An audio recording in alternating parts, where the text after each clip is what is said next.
Bonjour à tous. Comme toujours, très heureux de vous retrouver pour ce nouveau numéro. Aujourd'hui, on va essayer de parler sur les équations du second degré dans R. Alors, rappelez-vous, lorsqu'on a commencé la première leçon sur les équations et inéquations, on avait dit une équation, c'est une égalité qui contient des paramètres ou des variables, et résoudre une équation consiste à trouver la valeur des variables qui vérifient l'égalité. Alors, jusque-là, on a parlé des équations et inéquations du premier degré. On avait parlé qu'on appelle ça du premier degré parce que l'exposant le plus élevé, ou si vous voulez, parce que le degré de x est égal à 1. C'est pourquoi on appelait ça les équations et les inéquations du premier degré. Alors, aujourd'hui, on va essayer de parler de ce qu'on appelle les équations du second degré. Alors, comprenez que une équation du second degré, c'est une équation dont les degrés les plus élevés de x, c'est d. Et la forme générale d'une équation du second degré, c'est ax carré plus bx plus c qui est égal à 0. Donc, on a le degré le plus élevé qui est d, ax carré plus bx plus c égale 0. Alors, a doit être différent de 0 parce que si a égale 0, là, ce n'est plus l'équation du second degré, ça sera l'équation du premier degré. Donc, a doit être différent de 0, a différent de 0, et en d'autres termes, a appartient dans R0, c'est-à-dire on prend tous les éléments de R sauf 0, mais B et C sont des réels, c'est-à-dire ça peut arriver que B et C soient égales à 0. Alors, pour résoudre l'équation du second degré, dont la forme générale est ax carré plus bx plus c égale 0, la première chose à faire, c'est d'identifier la valeur de a, la valeur de b et la valeur de c. Alors, retenez une chose. A, c'est le coefficient de x carré, c'est-à-dire la valeur qui est devant x carré, que ce soit au milieu, à la fin ou au début. La valeur qui est devant x carré, c'est ce qu'on appelle A. B, c'est le coefficient de x, c'est-à-dire la valeur qui est devant x, que ce soit au début, au milieu ou à la fin. Et C, c'est le terme indépendant, le terme qui n'a pas de x. Donc, la première chose, c'est d'identifier A, B, C. Alors, un exemple, si on me donne cette équation, 2x carré moins 5x plus 6. Si je dois identifier la valeur de A, la valeur de B et la valeur de C, dans cette équation, A, c'est 2 parce qu'on a dit que A, c'est le coefficient de x carré. Et devant x carré, vous avez 2, donc A, c'est 2. B ici, c'est moins 5 parce que B, c'est le coefficient de x. Et devant x, vous avez moins 5. Et C, c'est le terme indépendant qui est 6. Donc A, c'est moins 2, c'est 2, pardon. B, c'est moins 5 et C, c'est 6. C'est ça. Alors, deuxième exemple. Vous avez par exemple 5x moins x carré plus 3 égale 0. A égale combien ici? J'avais dit peu importe sa position, la valeur qui est devant x carré, c'est ce qu'on appelle A, et x carré est là. Devant x carré, vous avez moins, donc A égale à moins 1. Et B, c'est le coefficient de x, B égale 5, et C, c'est le terme indépendant qui égale à 3. Voilà. Un troisième exemple, toujours pour identifier A, B, C. Et si j'avais ceci, par exemple, 3 plus 2x qui égale, par exemple, à 3x carré.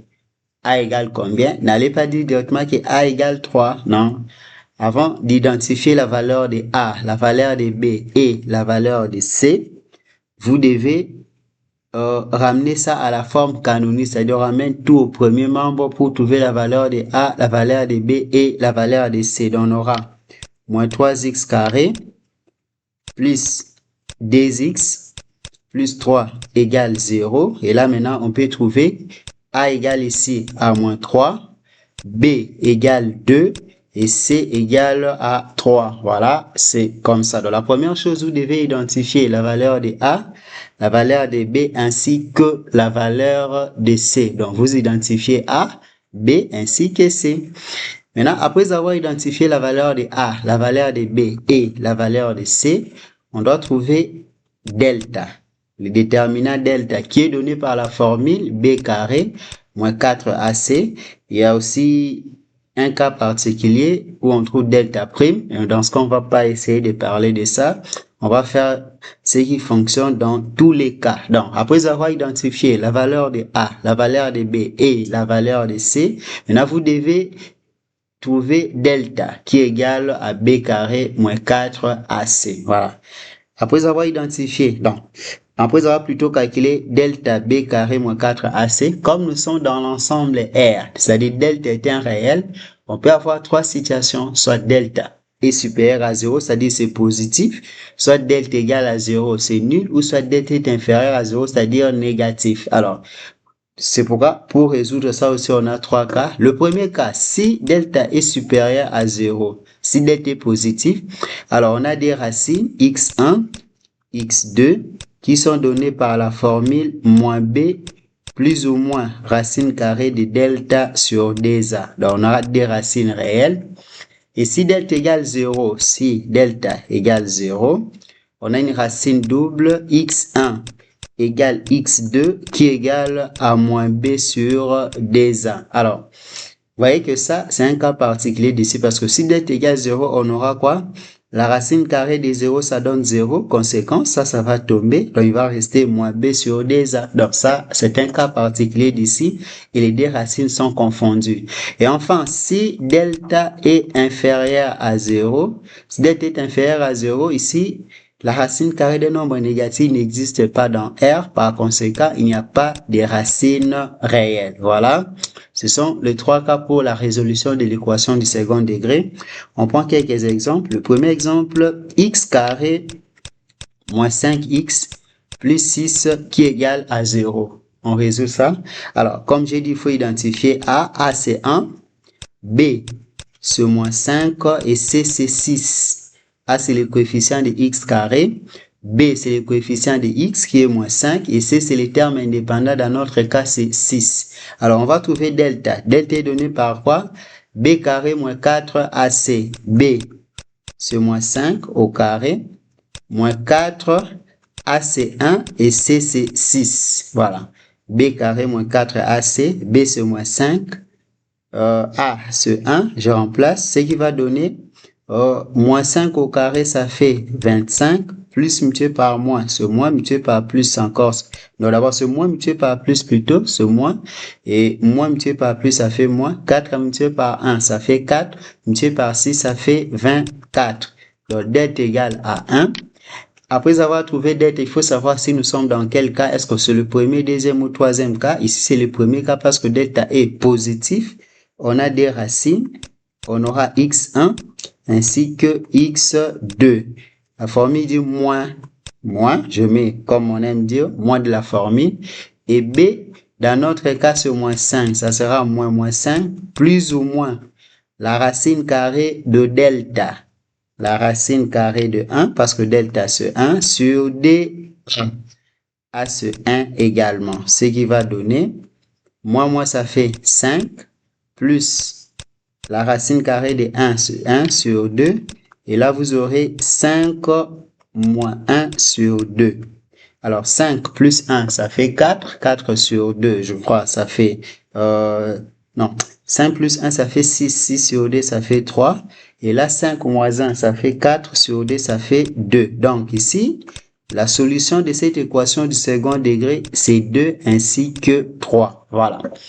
Un deuxième exemple.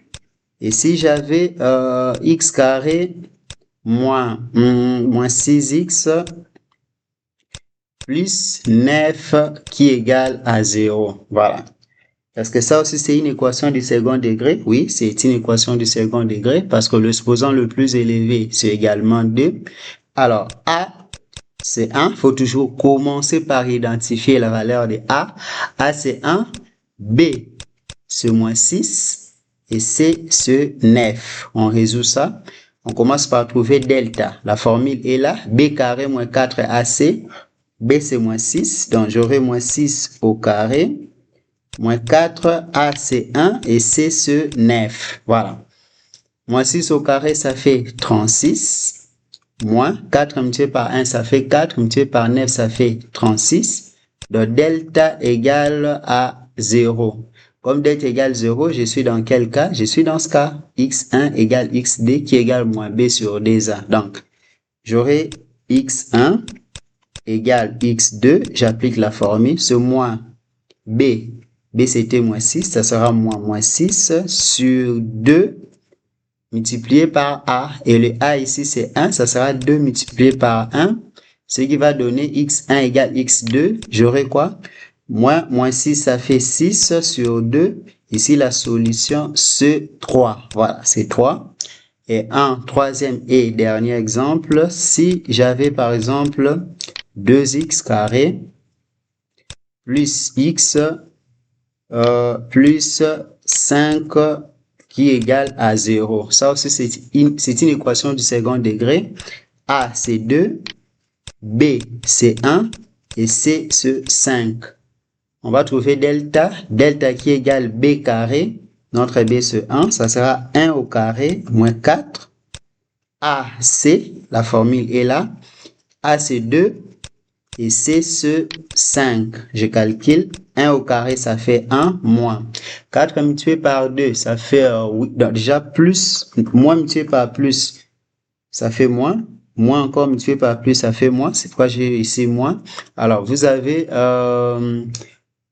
4 multiplié par 2, ça fait 8. 8 multiplié par 5, ça fait, je crois, 40. Alors ici, delta égale moins 39. Alors, moins 39, nous sommes dans le troisième cas.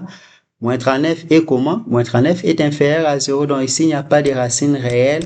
La solution, c'est l'ensemble vide. Alors, je peux ajouter un autre exercice pour la bonne compréhension. Donc, on n'a que 3 cas si nous sommes dans l'ensemble R parce que delta est un réel et un réel, pour chaque réel, on a 3 situations possibles. Je peux ajouter un quatrième exemple où j'ai moins 2x carré, j'ai moins 2x carré, par exemple, plus x moins 3 égale à 0. Alors, je vais résoudre ça. Ici, A c'est moins 2, A c'est moins 2, B c'est 1, le coefficient de x, devant x, il n'y a rien, donc il y a un sous-entendu, et C c'est moins 3. Je trouve delta, B carré, donc ça sera 1 au carré, moins 4, A c'est moins 2, C c'est moins 3. Alors, je crois, delta égale 1 au carré, ça fait 1. Ici, moins multiplié par moins, ça fait plus. Plus multiplié par moins, ça donne moins. Alors, 4 multiplié par 2, ça fait 8. 8 multiplié par 3, ça fait 24. Ici aussi, delta égale à moins 23. Donc, nous sommes dans le troisième cas, il n'y a pas de racine réelle. La solution, c'est l'ensemble vide. Voilà. Je crois que vous avez compris. C'est comme ça qu'on résout l'équation du second degré. Une équation du second degré, c'est lorsque l'exposant le plus élevé de x, c'est 2. L'exposant le plus élevé, c'est D. Pour résoudre ça, on commence par identifier la valeur de A, la valeur de B et la valeur de C. Après avoir identifié A, B et C, il faut maintenant trouver delta. Delta est donné par B carré moins 4AC. J'avais dit tantôt que il y a aussi un cas particulier où on peut trouver delta prime. Mais dans cette vidéo, comme l'idée de partir de zéro pour permettre à tout le monde de comprendre, on va d'abord ignorer cette méthode parce qu'il y a des conditions pour utiliser la méthode-là. Je crois dans les prochaines vidéos, on va essayer d'expliquer ça. Alors, comme nous sommes dans R, delta est un réel, on peut avoir delta supérieur à 0, c'est-à-dire positif. On peut avoir delta égale 0 nul ou delta est inférieur à 0. Et dans les trois cas, les différentes formules à utiliser sont là pour trouver les différentes solutions. Merci et à très bientôt.